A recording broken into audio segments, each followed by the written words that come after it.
Good evening, y'all. You might hear in the background, I got Pickle Rick on. He's doing an interview with Blind Mama. By the way, I'll go ahead and put the links to their channel, both their channels, in the description below. So while I was watching their video, I got hungry. Decided I wanted to make me some food. And I don't know, Blind Mama is such a good cook. You just start listening to her talk and you get hungry. So anyway, I'm making what I call a cornbread quiche. Take my leftover cornbread. I don't know what it's actually called. This is just a creation that we came up with. You know, break up your old dried up cornbread. Yeah, Rocky Brook Farmstead. Yeah. Stuff that you normally give the chickens, maybe. Alright. But instead of wasting it on the chickens, You're going to pick your numbers save between it for 1 and yourself. 100. Try this. Until we draw the line. We'll get Sandra to draw a line in the sand. Now what we're going to do is we'll bust some eggs up in here. And yeah, you can see the eggs are a little dirty. Between 1 and 100. But hey, it is what it is when you grow your own chickens. Don't take a second. And I try to be careful not to get no eggshell in there. Cool, this one's got a little feather on it. I just send the seed right. Yeah. I'm pretty sure she Keep that out of the mixture. There it is, right there. All right, between 1 and 100. Come on. Now I'm making this in a little frying pan, little 6-inch frying pan. And yeah, you put all they want in. It's just again, I got the number drawn on it. so I don't know how many eggs to really use. I'm just going to go ahead and use 4 eggs in here. Right before we start. And I might have a little bit too much mixed on up. Well, I'll just kind of fry it up separately. If there's a little extra.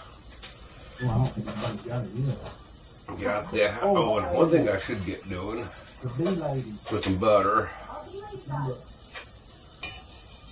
in the pan Number. and get that to heating on up. Get the butter melting in the pan. 59.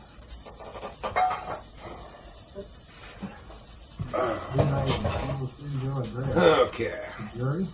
Next of all, we had some leftover onion in the refrigerator from, I don't know what it was, from tacos or whatever. Leftover on a plate here. We'll just scrape that, the leftover onions that we had in there. Believe me, I'll be adding more onions than this. I love my onions. Congrats. Big lady. Get that out of our way. I won. She said. And what was the second one again? The garlic. And we'll put some more onion on it. All right. The garlic stuff. You know, the saran wrap that we buy at Costco, Yeah, I think so. I don't remember how much the saran wrap Is that costs. okay with you? It's a big old box, a huge box of saran wrap.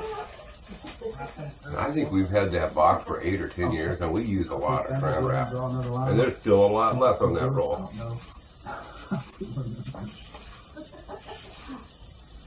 We'll do the same thing again. Wait for the line and pick numbers between. Wait, that me like them.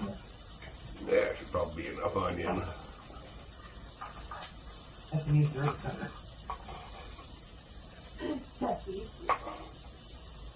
There's the line. 1 and 100. No. Go.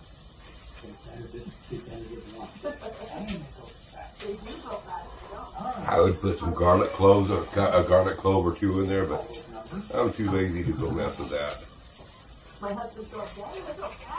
You gotta see how many. Oh, Rebel Rose. Yeah, this is some leftover bell pepper we had in the refrigerator.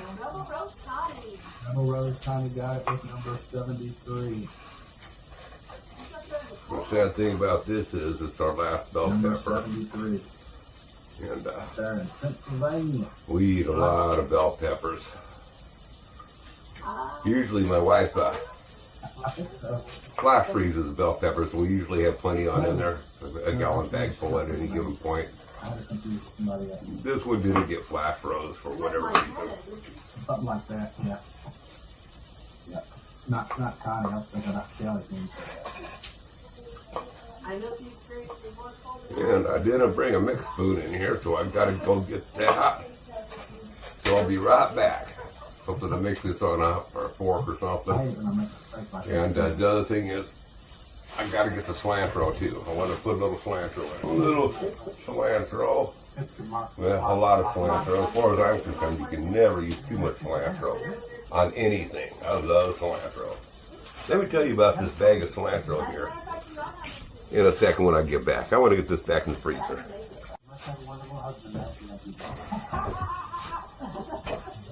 Anyway, y'all, that cilantro, my wife goes down because we live a little ways out of town, and buy a little bit of cilantro. It doesn't last very long in the refrigerator. So what my wife does, she goes down and buys several sprigs or whatever you want to call it of the cilantro, and she cuts it all on up, puts it on cookie sheets and flash freezes it, and then puts it into the Ziploc bag. I think we need more eggs. Add a couple more eggs to this.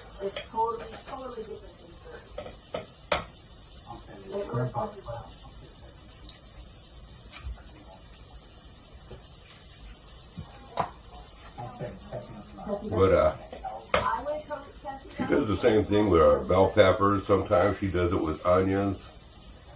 It's all frozen up and ready to use. You put it on a cookie sheet so it'll all freeze separately, and while it's frozen, you mix it all together in there afterwards. You can pull out little pinches of it or however much you want. It's a great way to save your whether you're doing basil or cilantro or whatever. And you want to use the fresh stuff. You don't want to go to the store and buy dehydrated because it's also expensive. If you happen to grow your own herbs, and then you can dehydrate it, well, that'd be a different deal. But still, fresh or frozen still tastes better to me than dehydrated. Then again, if it's stuff that you dehydrated yourself, maybe that would be different.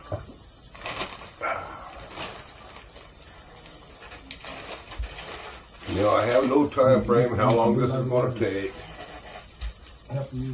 We'll probably let it cook for about 30 minutes roughly. Grate some cheese on up, put that on here. I don't think so. I remember when you did your welcome video and I was one of the first to watch. You were so nervous, but look at you now, proud of you. Aw, thanks, Gigi. Don't know how much cheese I'm putting in there. I just grate some on up, put it in there. Don't have to have no measurement. I ain't going to put a recipe in the description below. I told you what I put in there. You can come up with your own recipe.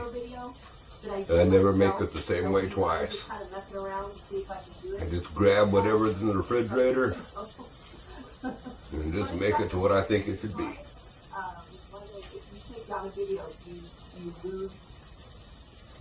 I guess common sense tells me you would lose that view count, but we need some well, the count still stays on red pepper what flake. You got when it was up, but you won't get any more when you take it down. So about a teaspoon. Right. I don't want to overpower it. It's just a video it's not a very good video. I don't like it. And I want to put some olives in it. I'll probably do something. Did you read one from Homestead Tessie there? What's that? That was one from Homestead Tessie. So do you still remember seeing through the years? Yeah, if I had some corn, I do remember. I'd even throw some corn in there. Sometimes I feel like I can still see. Yeah, I eat lots of salt. What my dad. I actually eat salt by the handfuls. So, when I'm making a food that I feel like it don't need salt, I don't use it. And I think this will be just plenty good enough without the salt. it was brought to my attention recently that yes, you know, they don't have that same sort of hair anymore, et cetera, et cetera. It kind of makes me sad. I don't know what they look like now.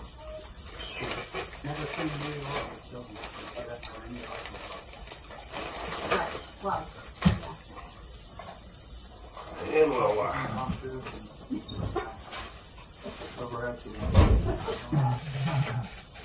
You just say your channel link. seal it. And start shoveling it on in there. I appreciate it so much. In a hot frying pan. Memory would cut back to Texas question. That's gonna take it all. The memory is strong, but I was realizing just recently when we were going down the road, I told my husband and my kids, because they were talking about the trees that are in the medians and stuff on the road, and I don't think about trees anymore when I'm out and about. I don't think about, trees that I used to see. So I'm missing trees. I could grate some more cheese and sprinkle a little decoration stuff if I wanted to pretty it up. But here's what it looks like before it goes onto the stove. Typically, you bake it in the oven. You got one from Mount Mama right there. I'm going to set this like directly on the heat for approximately 10 or 15 minutes, and I'm going to get something to cover it on up with. But then after 10 or 15 minutes, I already have a couple pieces of rebar here. I set it on top of the rebar to give it like a half-inch airspace in between the frying pan and the stove. It won't be as hot. The stove is really hot. It's hotter than it was the other night, so I don't want to leave it like that too long. So anyway, folks, we'll be back in a little bit. It's been about 10 minutes. So, what we're going to do here, this is the hot side, this is the cool side. I still want it on the hot side. That's fine. So I got these pieces of rebar. Put them up here. Get a little airflow in between it so it's not so hot. Ooh, out on the back of my hand. That was just the heat of the stove. I'll check that in about, probably 10 or 15 minutes. We'll get back to you. Yeah. Fire was getting pretty hot, so I ended up moving the pan to the other side so it wouldn't cook so hot. I believe it's pretty much done. So what I want to do now, I'm just going to let it sit on out here for a bit. Oh, man. Yeah, I might have scorched it, but I'm going to let it sit here in the frying pan a little bit off the deal. We'll show you in a bit. We'll be back. Well, y'all, I think it's time to cut into this. See if it's done. It feels a little moist, but there's a lot of egg in that.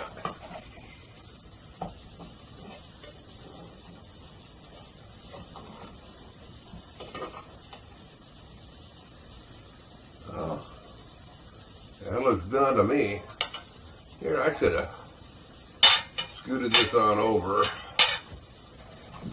I'm showing you. That looks still a little warm. That's what it turned out looking like. And,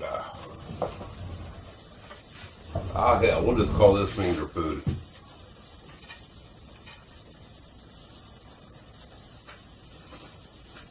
Mmm. That's good. Mmm.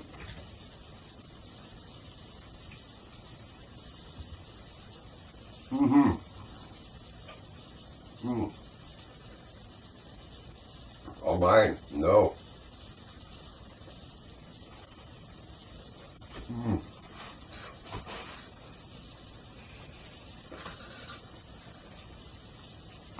Good stuff.